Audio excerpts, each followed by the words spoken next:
Welcome to my YouTube channel. आप सभी का मेरे चैनल पर स्वागत है। अगर आप हेल्थ कॉन्शियस हैं और हेल्थ के प्रति जागरूक रहते हैं तो आप मेरे चैनल को सब्सक्राइब कर सकते हैं, क्योंकि यहाँ पर आपको निरंतर हेल्थ रिलेटेड बहुत ही उपयोगी वीडियोस मिलते रहेंगे। तो इस वीडियो का टॉपिक है अल्जाइमर्स डिजीज़, जो कि ब्रेन मस्तिष्क की बीमारी है। इसका ट्रीटमेंट क्या होता है? तो अल्जाइमर्स डिजीज़ जो है, इसका कोई इलाज नहीं है, क्योर नहीं है, लेकिन कुछ ट्रीटमेंट्स हैं जो कि लक्षणों को, जो सिम्टॉम्स होते हैं उनको मैनेज करते हैं, उनको कंट्रोल में करते हैं और इस बीमारी के प्रोग्रेशन को स्लो करने में मदद करते हैं। ट्रीटमेंट में यूजुअली मेडिकेशंस, दवाइयाँ, लाइफ स्टाइल इंटरवेंशंस होते हैं या फिर सपोर्टिव केयर, ये सब इन्वॉल्व होते हैं। तो सबसे पहले बात करेंगे मेडिकेशंस यानी दवाइयों की, जो कि अल्जाइमर्स डिजीज़ में चलता है। इसमें ये दवाइयाँ जो है ये मेमोरी सिस्टम को टारगेट करती हैं और डिजीज़ के प्रोग्रेशन पर फोकस करती हैं, प्रोग्रेशन को लिमिट करने पर फोकस करती हैं। तो सबसे पहले बात करेंगे कॉग्निटिव सिम्टॉम्स के रोकथाम के लिए ये दवाइयाँ कैसी होती हैं। इसमें आता है कॉलिनेस्टरेज इनहिबिटर्स, जो कि ब्रेन में एसिटाइल कोलिन, जो कि एक बहुत ही इम्पॉर्टेंट न्यूरोट्रांसमीटर होता है, एसिटाइल कोलिन की मात्रा को बढ़ाने में मदद करती हैं। ये कौन कौन सी दवाइयाँ होती हैं? तो डोनेपेजिल, जो कि माइल्ड टू सीवियर स्टेज में काम आता है। फिर रिवास्टिगमाइन, जो कि माइल्ड टू मॉडरेट स्थितियों में काम आता है। फिर गैलेंटामाइन, जो कि माइल्ड टू मॉडरेट स्थितियों में काम आता है। तो ये सभी दवाइयाँ हो गई कॉलिनेस्टरेज इनहिबिटर्स, जो कि हमारे ब्रेन में एसिटाइल कोलिन की मात्रा को बढ़ा देते हैं। और एसिटाइल कोलिन बहुत ही इम्पॉर्टेंट न्यूरोट्रांसमीटर होता है, जो कि मेमोरी को प्रभावित करता है या दस्त के लिए बहुत ही ज़रूरी होता है। फिर बात करेंगे एनएमडीए रिसेप्टर एंटागोनिस्ट की। तो इसमें आता है मीमांटाइन, जो कि मॉडरेट टू सीवियर जब एल्जाइमर्स होता है उसमें ये काम आता है। फिर इसको कभी कभी डोनेपेजिल के साथ भी यूज़ करते हैं, जैसे कि नैमजेरिक, ये कॉम्बिनेशन ड्रग होता है।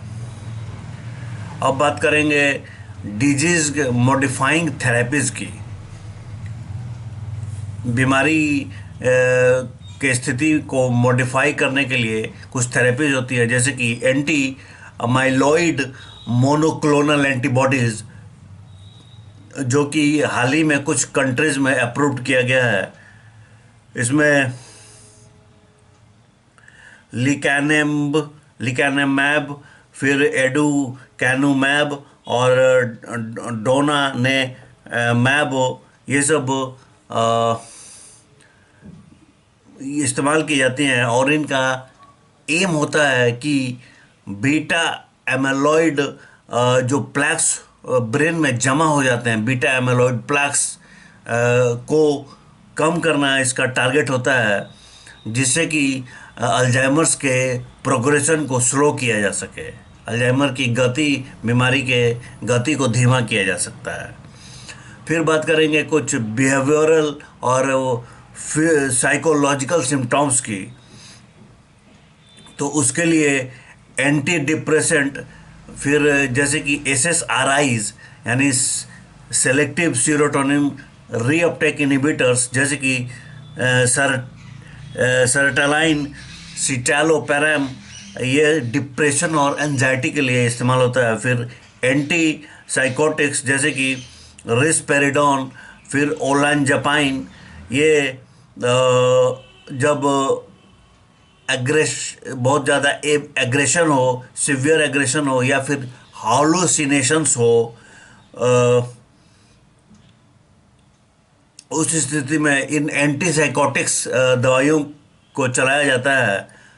क्योंकि चूंकि इन दवाइयों के साथ कुछ रिस्क भी एंटेल होते हैं, जुड़े होते हैं, इसलिए इनको कॉशियसली इस्तेमाल करना चाहिए। फिर स्लीप एड्स भी दिए जाते हैं, जैसे कि मेलाटोनिन, ये कुछ सिलेक्टेड केसेस में चलता है। अब बात करेंगे कुछ लाइफ स्टाइल और सपोर्टिव केयर की। इसमें अल्जाइमर्स में ये एक ट्रीटमेंट का ऑप्शन होता है लाइफ स्टाइल और सपोर्टिव केयर की, जिसमें कि कॉग्निटिव स्टिमुलेशन, जैसे कि मेमोरी एक्सरसाइजेस हो गए, पजल्स हो गए, रीडिंग, या फिर म्यूज़िक थेरेपी इन्वॉल्व होता है।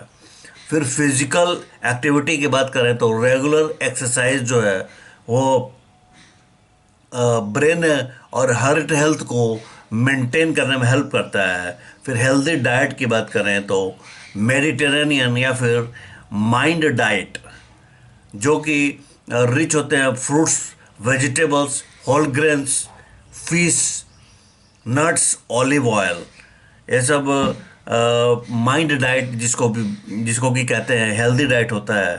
फिर रूटीन एंड स्ट्रक्चर की बात करेंगे तो ये कंफ्यूजन और एजिटेशन को दूर करने में मदद करता है। फिर सोशल इंगेजमेंट जो है वो रिलेशनशिप, ग्रुप एक्टिविटीज़ को मेंटेन करने में मदद करता है। अब बात करेंगे केयर गिवर सपोर्ट की। ये भी ट्रीटमेंट का एक ऑप्शन है, ट्रीटमेंट का एक पार्ट है अल्जाइमर्स डिजीज़ का, केयर गिवर सपोर्ट। इसमें एजुकेशन बहुत ही ज़रूरी होता है, एजुकेशन अबाउट द डिजीज़, बीमारी के बारे में पर्याप्त मात्रा में जानकारी होना चाहिए। फिर training for managing daily care, behavioural changes and safety issues, और respite care and support groups. तो ये सब केयर गिवर के लिए ज़रूरी होता है। अब बात करेंगे कुछ फ्यूचर और एक्सपेरिमेंटल ट्रीटमेंट्स की। तो अल्जाइमर्स चूँकि लाइलाज बीमारी है, इसका कोई इलाज नहीं है, इसलिए इस पर अभी ऑनगोइंग रिसर्च जारी है। और फ्यूचर एक्सपेरिमेंटल ट्रीटमेंट्स में आते हैं इम्यूनोथेरेपी, जो कि टारगेट करते हैं ताऊ प्रोटीन को, जो कि जिसका डिपोजिशन की वजह से हमारे ब्रेन में जो सेल्स होते हैं वो डेड होने शुरू हो जाते हैं। तो ये इम्यूनोथेरेपी के थ्रू इन ताऊ प्रोटीन्स को टारगेट किया जाता है, हालांकि ये अभी ट्रायल्स में चल रहा है। फिर न्यूरोप्रोटेक्टिव एजेंट्स जैसे कि एंटीऑक्सीडेंट्स या फिर एंटी इन्फ्लेमेटरी ड्रग्स का भी इस्तेमाल किया जाता है। फिर स्टेम सेल और जीन थेरेपी भी इस पर ऑनगोइंग, इस पर रिसर्च जारी है। इन तरीक़ों से भी अल्जाइमर्स से लड़ने की कोशिश की जा रही है, इसका काट ढूंढने की कोशिश की जा रही है। तो इस वीडियो में हमने जाना कि अल्जाइमर्स जो कि ब्रेन का बीमारी होता है और ये अधिकतर ओल्ड एज में होता है और इसका कोई क्योर नहीं होता है, और ये काफ़ी प्रोग्रेशन करके पर्सन को बेड रिडेन कर देता है, और ये बहुत ही गंभीर बीमारी है मस्तिष्क की। इसका ट्रीटमेंट क्या होता है, इसका ट्रीटमेंट ऑप्शंस कैसे होते हैं, इसमें सिम्टम्स को कैसे मैनेज किया जाता है ताकि बीमारी को और लंबे समय तक बीमारी के प्रोग्रेशन को स्लो किया जा सके, इसमें कोशिश की जाती है। तो उम्मीद करता हूँ कि वीडियो आपको यूज़फुल लगी होगी, और ऐसा ही हेल्थ रिलेटेड उपयोगी वीडियोज़ के लिए मेरे चैनल से जुड़े रहे, सब्सक्राइब करें। आपका बहुत बहुत धन्यवाद। Thanks for watching.